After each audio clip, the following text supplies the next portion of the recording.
Jauh di pedalaman hutan belantara Papua, tersembunyi sebuah suku yang masih hidup selaras dengan alam, suku Korowai. Mereka dikenal sebagai salah satu komunitas terakhir di dunia yang masih membangun rumah di atas pohon setinggi puluhan meter. Bagaimana mereka bertahan di tengah hutan yang liar? Seperti apa kehidupan sehari-hari mereka? Mari kita telusuri lebih dalam kisah unik suku Korowai hanya di channel Mas Gito.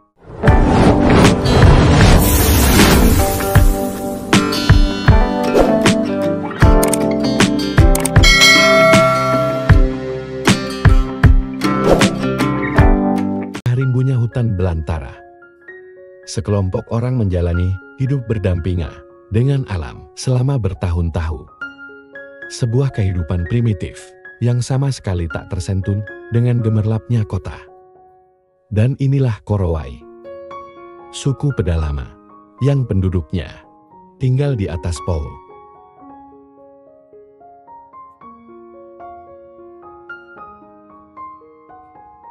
Indonesia merupakan salah satu negara dengan jumlah suku dan bahasa terbanyak di dunia.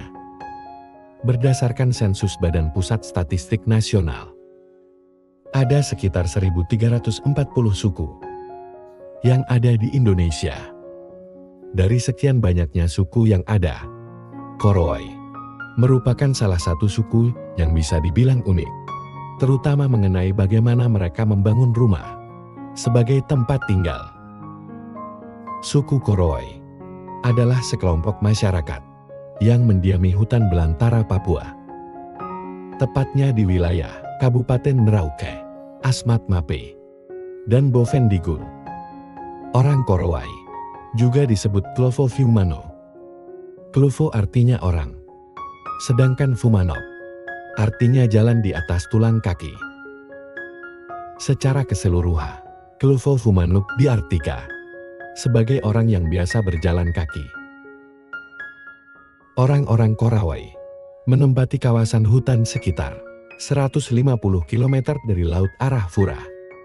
Mereka merupakan pemburu dan pengumpul yang mempunyai keterampilan dalam bertahan hidup. Suku ini biasanya hampir tidak mempunyai kontak dengan dunia luar.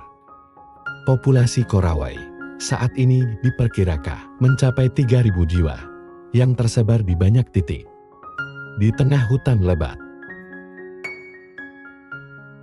Daya tarik utama dari suku ini tentu dari rumah yang mereka tempati. Orang Korowai tinggal di sebuah rumah poho yang mereka sebut sebagai rumah tinggi atau rumah sim. Satu rumah sim biasanya dibangun di atas pohon besar dengan ketinggian mencapai 15-50 meter. Suku Korowai membangun rumah di puncak pohon bukan tanpa sebab. Orang-orang ini membangun rumah di atas pohon dengan tujuan agar hindar dari binatang buas dan juga gangguan dari roh jahat. Suku ini juga takut terhadap serangan Lalio atau iblis yang dikenal sangat kejam. Konon Lalio merupakan makhluk yang berjalan layaknya mayat hidup dan berkeliaran pada malam hari. Sebutan Lalio juga ditujukan untuk semua orang asing yang tidak termasuk penduduk mereka. Bahkan orang-orang Papua lainnya pun bisa disebut dengan julukan Lalio.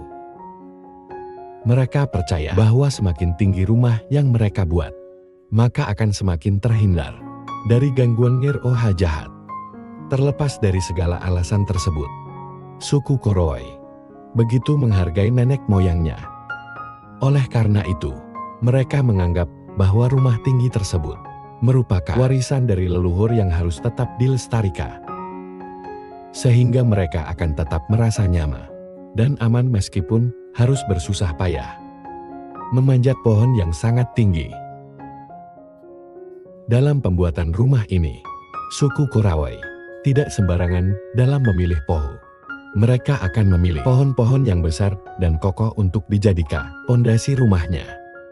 Kemudian, pucuk pohon tersebut digunduli dan dijadikan sebagai hunian mereka. Semua bahan yang digunakan untuk pembuatan rumah tinggi ini terbuat dari bahan alami. Kerangka rumahnya pun terbuat dari batang-batang kayu kecil, sedangkan lantainya menggunakan cabang pohon. Kemudian mereka memanfaatkan kulit pohon, sagu, dan daun huta sebagai dinding serta atap rumahnya. Setelah itu, semua bahan tersebut diikat menggunakan tali yang berasal dari ranting atau akar yang kuat. Biasanya pembuatan rumah pohon ini bisa memakan waktu sekitar 7 hari, karena suku ini masih memegang teguh adat istiadat leluhurnya. Maka sebelum mendirikan rumah tersebut, suku Korowai akan melakukan ritual malam terlebih dahulu. Ritual ini dilakukan guna untuk mengusir roh jahat. Rumah pohon ini biasanya bertahan hingga 3:4 tahun. Hal tersebut dikarenakan rumah mereka hanya terbuat dari bahan-bahan alami. Meski tinggal di tengah kepungan belantara, orang Korowai tetap dapat bertahan hidup dan eksis. Hingga hari ini, mereka memanfaatkan hutan yang lebat sebagai sendi-sendi kehidupan. Ada banyak cara yang dilakukan agar mendapatkan sumber makanan, mulai dari berburu, mengumpulkan buah dan umbi, hingga memanfaatkan pohon sagu sebagai sumber makanan pokok. Sagu memang dikenal sebagai salah satu makanan pokok orang Papua, tak terkecuali bagi orang-orang suku Korowai. Apalagi pohon sagu dapat dengan mudah ditemukan di area hutan Papua. Ada beberapa tahap hingga pohon sagu dapat mereka konsumsi. Biasanya pria suku Korowai akan memilih pohon sagu yang sudah tua untuk ditebang. Bermodalkan tombak kayu dan parang, dalam waktu singkat, mereka mampu menumbangkan pohon sagu berukuran besar.